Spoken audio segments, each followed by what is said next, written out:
Representative Speaker. McDermott. Mr. Speaker, I stand in strong support. In strong support, please proceed. And before I begin, I would like to note the service of one of our members who many, many years ago was a young soldier himself at Schofield Barracks. And if we could give him a hand, Speaker Suki, let's give Speaker Suki a hand, please.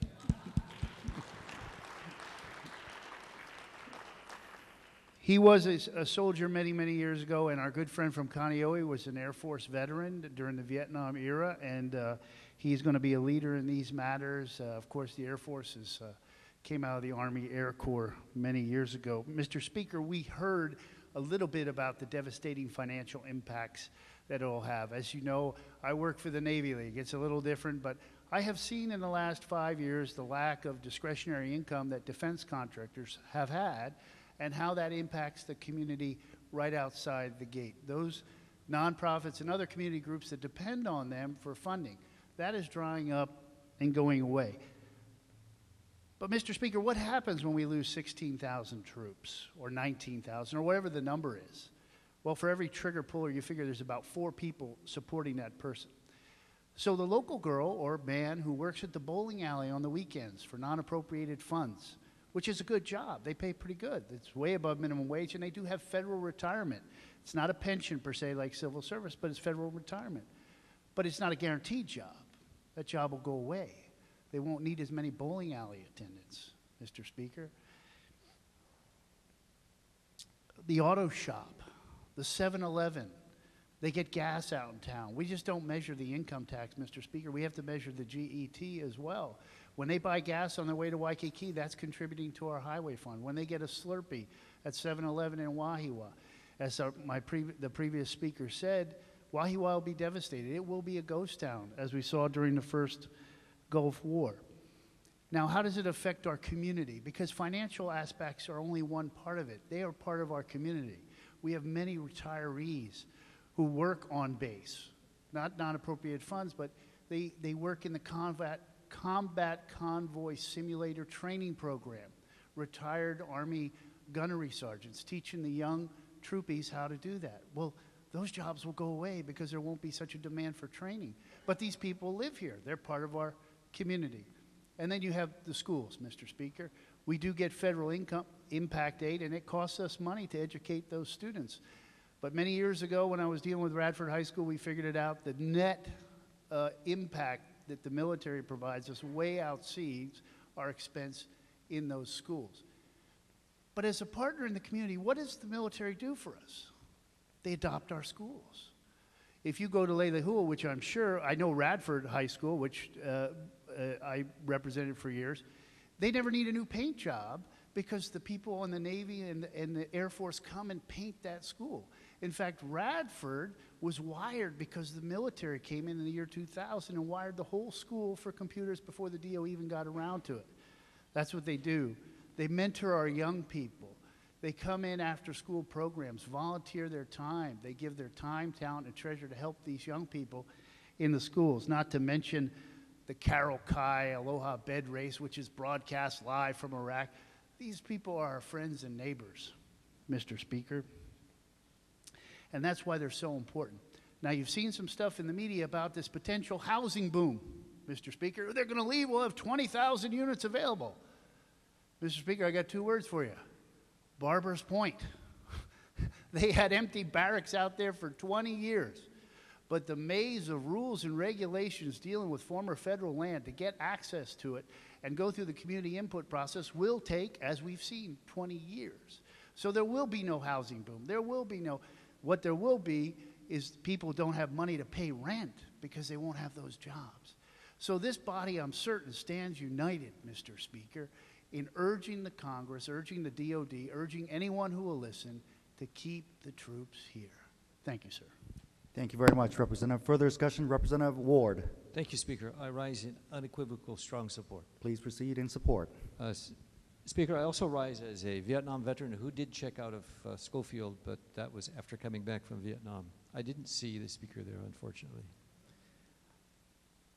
This is so mandatory, so imperative that we pass and show a united front. I know the Chamber is doing signatures and other petitions, and I really appreciate Representative Ito the veteran from Kaneohe, putting this forward and, Speaker, having this as the first order of business. It's an honor to be a veteran and be able to speak to the importance of this reso. I would have changed a few things, however. I would not only have said that it's dangerous in North and South Korea, but also in our Pacific theater is the Sakhalin Islands. Speaker, that could be a flashpoint because of the many, many countries that are wrestling control over that, with China as the major arena of control. I would have also sent this to not only those mentioned, but I would say every member of Congress, every senator should know this, every elected official should know how strongly we feel about this and how imperative it is. But, Mr. Speaker, the irony is, at this time when the world is going to hell in a handbasket with wars exploding all over the place, we're doing a cutback. That is a strange irony and a dangerous one. We don't have to mention the January 7 Paris terrorist attack. Yemen fell yesterday to the Al-Qaeda affiliates. I mean, the world's a dangerous place, and here we are in the middle of the Pacific with one of the strongest bastions of the military, and we're talking about cutting back. We should be talking about at least keeping it status quo or growing, and I hope the federal delegation will get behind that. Lastly, Mr. Speaker, in the post-Pi era, this is really a no-brainer. The post-Pi era means post-Inouye era. A senator whose shoulders were so big and broad could carry the day through. It's now dispersed upon all of us that we've got to carry the load. So again, in appreciation for this resolution. And I would challenge my colleagues who are the Republicans in this building and in this state to call their friends in Congress who run the government as the majority now to make sure that this doesn't happen because of the devastating effects that everybody has spoken about. So I hope everybody can make phone calls, can do everything possible that can be done to make sure that this is not the impact that it looks like it's going to be. Thank you, Mr. Speaker. Thank you very much, Representative. Further discussion, Representative Tupola. Thank you, Mr. Speaker. I just wanted to speak because I do represent Barbers Point, and Representative, for what purpose do you rise? I do rise to support. In support, please proceed. Thank you very much. Thank you. I do represent Barbers Point, and 16 years ago is when it was cleared out and given back to the state, and still we have problems because the roads are not developed, because the city can't absorb them, because the regulations aren't up to par. And so only now are we in discussion with a possible investor that's going to buy that and try to improve that area, but 16 years ago. And so even though maybe it'll clear them out and people can move into these houses, it's just the state and the city don't have the funds to do that right now. And so just as my colleague mentioned, it'll be a ghost town for a long time before someone says, yes, I have the money to take care of this place and improve it and get it ready for people to live in. And so I do strongly support this because I think that it's necessary for us to take that into consideration, that the state and city don't have the funds to absorb that area.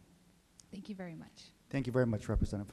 Further discussion, members. Representative Matsumoto. I stand in strong support. In strong support, please proceed. And if I could just have permission to insert comments to the journal. Absolutely, so ordered. Thank you. Thank you, Representative. Further discussion, members. Representative Fukumoto Chang. Thank you, Mr. Speaker. In strong support. Strong support, please proceed. And just really quickly, I'm really glad that we're making an effort and that we're making a point, and it's never too late, so I hope that the Army does listen to us.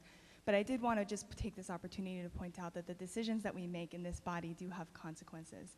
And we see it on the news, and we've seen it in some of the legislation that we've passed, where we have not always been pro-military. We've not always made it easy for the Army to train here. We've not made it easy for them to house their soldiers here. The cost of living is very high, and all of those things are making a difference when the Army is making their decision.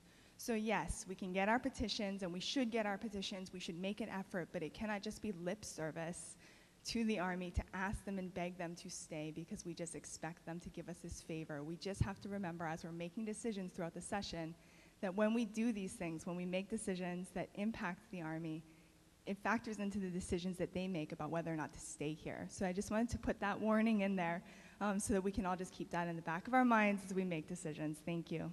Thank you very much, Representative.